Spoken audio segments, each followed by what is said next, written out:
The wonder grows how one small head can carry all that he knows. And that, of course, is Eamonn McEnany of Waterford Treasures that we speak of. Good morning, Eamonn. Hi, Eamonn. Morning, Ali. Morning, Mary. How are you?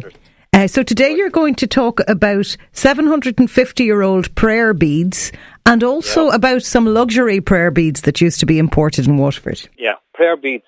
We have our amber prayer beads. There's what appears to be a very small set of prayer beads, and they're not rosaries. Rosaries only came in many years later. These date about 1260, and one set is a man's set. They're bigger beads, and they're just a small set. It's a bit like you see when you go to Muslim countries or to around Turkey and places like that. There's men with small sets of beads, Gotcha. And the other's a bigger set of beads. But the beads themselves are smaller, but there's a lot more. There's about about 50 beads on it. So we think that the smaller beads, a bigger set but smaller little beads themselves, they're there for women, and that the big beads but smaller in length are for men. And women would have worn them off their belt, and men would have either worn them off their belt also, or maybe women wore the beads around their neck. And what's interesting about these amber beads is amber, of course, comes from the Baltic. The Vikings are great people for amber. The Viking age was well over by 1260, but amber still continues brought in from the Baltic. Amber is fossilized resin from pine trees, and it was very valued by Vikings and by people later on. It's still valued today. Always think of Jurassic Park, Eamonn, when we think of amber. That's exactly it. Exactly the same material. And where we found these beads up in Peter Street, we know that they didn't belong to a clergy person, so they're for ordinary people praying. But the person's garden that we found them in is a house on Peter Street, and they had what's called stone-lined pits. And just to get to the point of a stone-lined pit, nobody had toilets. Toilets were outside. There was no such thing as refuge collection or rubbish collection or bin men coming around to you. So you threw everything into a pit and hope it rotted. And the pit that we found these in, we also found very, very expensive French pottery. It's kind of like designer French pottery at the time. Pieces of metal which would have been expensive. And the seeds of things, exotic fruits, even like dates, which came from the Mediterranean.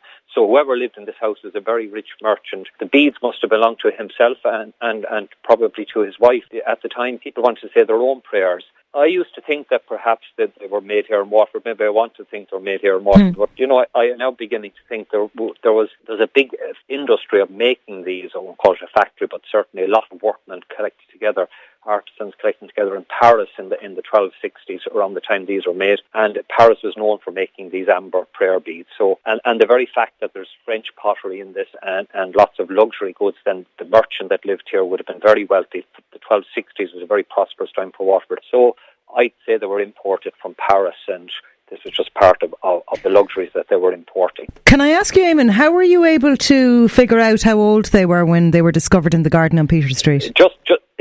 Just because the pottery was with them. Okay. And pottery is very easy to we know when different pottery works operated throughout Europe. So we quite literally know that one stopped working in 1310. So if you find a piece of pottery on top of something from that particularly pottery work, then it has to be before 1310 or before 1280 or whatever. So it's quite easy to do it with pottery.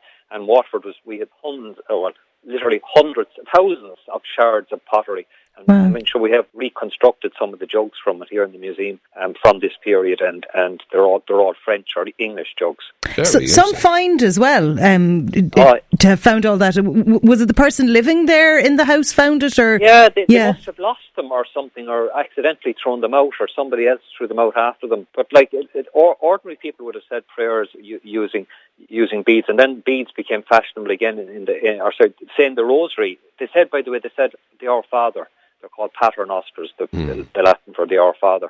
And it was only around 1500 coming in from Spain and Mediterranean that the rosary comes in. That's it, St. Dominic. Again, you get a big boost again in the 18th century. We have a lovely collection of 18th century big silver beads, really big, impressive beads with lovely crosses on them. But there's even one of them was made here in Waterford by Ignatius Fleming, who had a shop there just up on around Arundel Square. So he was making silver beads here.